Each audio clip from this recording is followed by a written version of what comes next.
Hey guys, Dad here. I'm gonna read y'all a little bit of this. Mark Riley, how are you feeling? Hey, look, I cut my hair by the way. Look, see, you look way better, right? Hope you're feeling better, Marksy. Your Pokemon, well, one of your Pokemon should be there tomorrow by 8. Maybe it'll be there today. That'd be awesome, wouldn't it? It's Umbreon. Maddox, your Baryonic set should be there today, I think. I'll look and check. But yeah, it should be there today. Anyways, here's the book. The Last Kids on Earth, June's Wild Flight. I guess it's her super rad solo episode. Okay, I'm gonna read this out. Max, I wanted to ask you, did your Triceratops Lego set come wrapped or in like a gift bag or anything? Because I paid extra money for that, and I really hope it did. That way you got to unwrap something. Because, it makes your birthday better when you get to unwrap a present. Max Riley, I didn't send that because I just wanted you to feel better, and I hope you do feel better, baby girl. I miss y'all so much. Anyways, let's read this. I'm not going to keep the video on me because this book has a lot of pictures in it. So I'm going to put the phone on the book so y'all can see the pictures. Anyways, here we go. Alright. Last Kids on Earth, June's Wild Flight. What we got right here? Oh hey y'all, almost didn't see you there. June Del Toro here, star of this book, reporting for The Last Kids on Earth, aka the coolest cats cruising through the monster zombie apocalypse. Quick little round of intros before we jump into my super rad adventure. Here we got Dirk Savage, probably the biggest and strongest 7th grader you will ever meet. But once you get past his Hulk-like exterior, he's really just a soft teddy bear who loves gardening and old western movies. Yeah, no jokes. They in the world of serious business, people. Sure is. Thanks, bud. Ugh. And this here is Quint Baker, our resident scientist and inventor extraordinaire. Quint Baker. Why, that's a name I haven't heard since, no Star Wars references. My book's my rules. Quint can't pretty much whip up any post-apocalyptic contraption to help us battle evil, monsters, and zombies. Basically, we'd be lost without him. He's also a top-notch gamer, better than Jack Sullivan. Speaking of him, never mind. Hey, next. Skalikas? I don't know how you say that. We're gonna call her Sky. One of our monster friends, but don't let that adorable mug fool you. She's a ferocious warrior who will take any opportunity to decapitate with the slice of her notorious axe. I suppose it's true. I am undeniably adorable. But what are you looking at? Ugh. And here's Thrall. I suppose you should know about him. He's the worst. A monster working as an interdimensional servant of Rezok, the ancient destructor of worlds, to help bring him to Earth to take over our world. So, no biggie. Oh, it is a biggie. Bet on it. Yikes. That about covers it.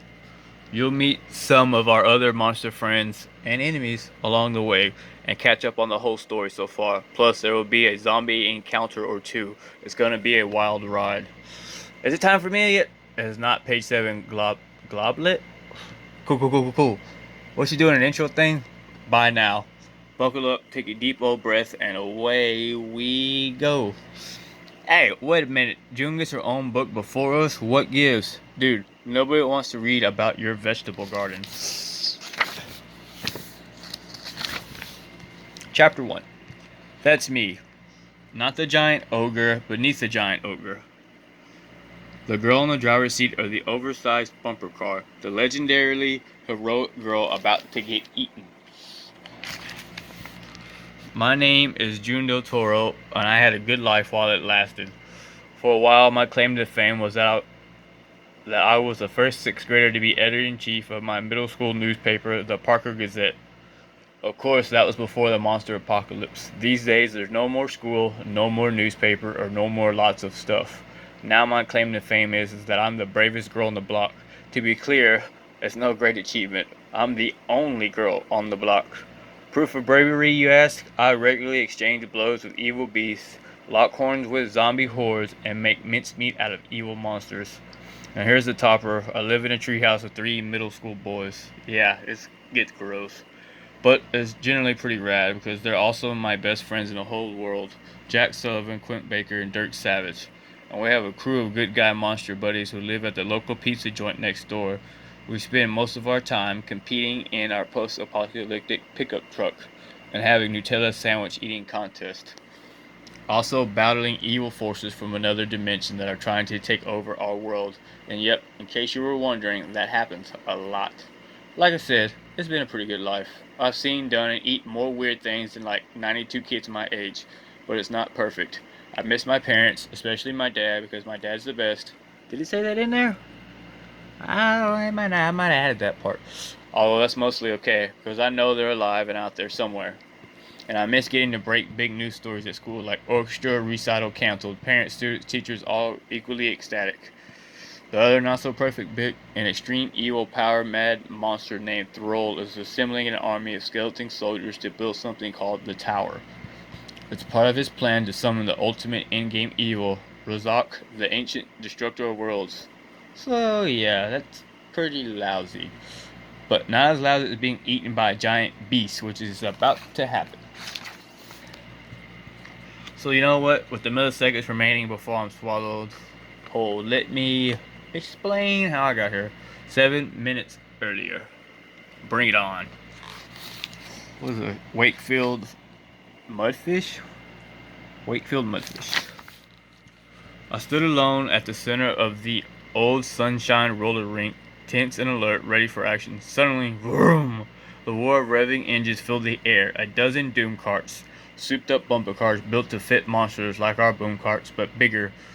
Then I heard the squeal of microphone feedback. It was Quint in the stand shouting into a bullhorn, "Let the unnecessarily dangerous test begin."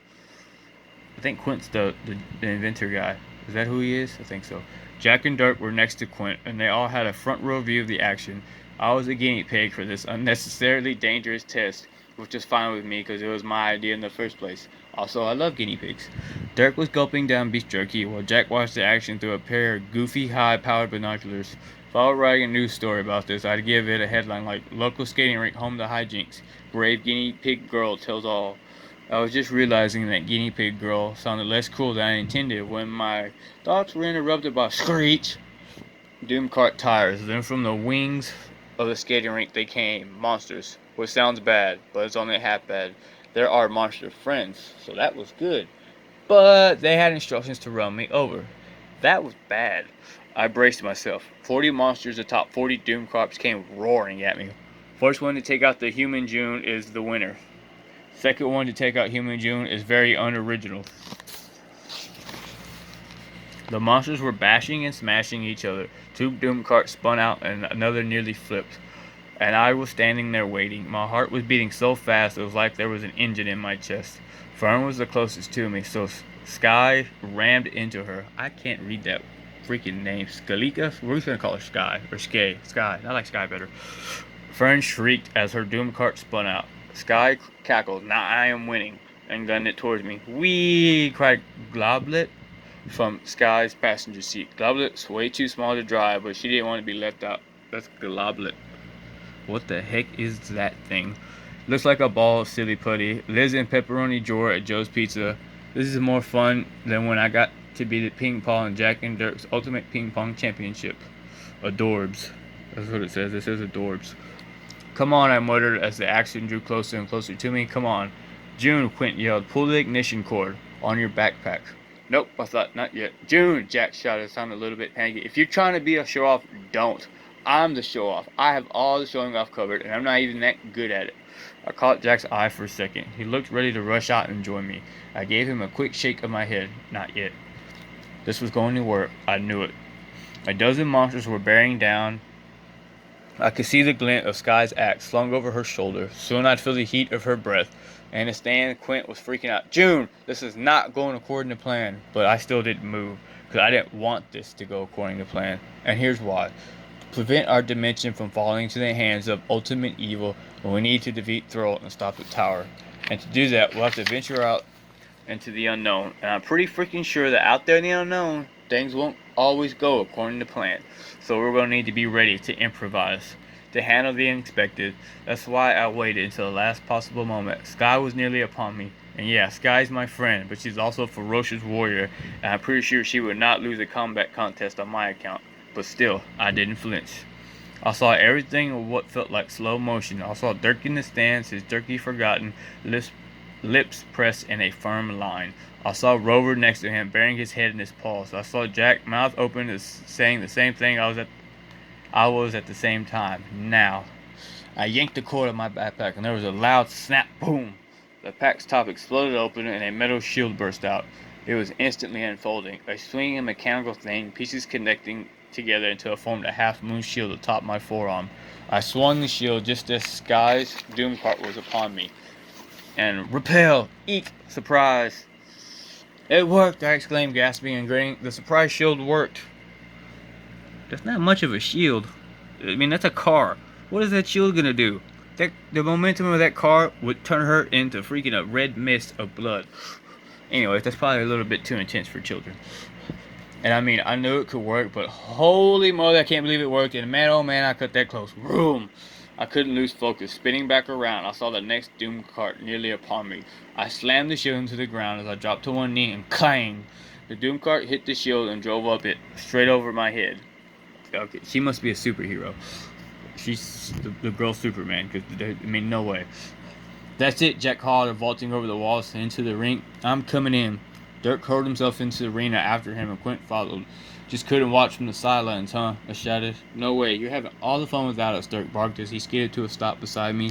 My friends each carried shields, so theirs weren't able to pop out on the man like mine. Yet. It worked! The shield worked! You design, I build. Together we are unstoppable. Okay, here's that picture. Don't forget, I inspire. My role as head inspirer is very important. We're gonna need more than shields to find the tower, I said. You mean destroy the tower, Jack said. Friends, Quint said. We have to find the tower to destroy it? So guess we gotta find Thurl, huh? Dirk grunted. I nodded. He was right. We didn't even know. Shriek! A high-pitched monster scream. I spun around just in time to see something burst into the arena. Something fast. Whoosh! Skid. Boom. What is that?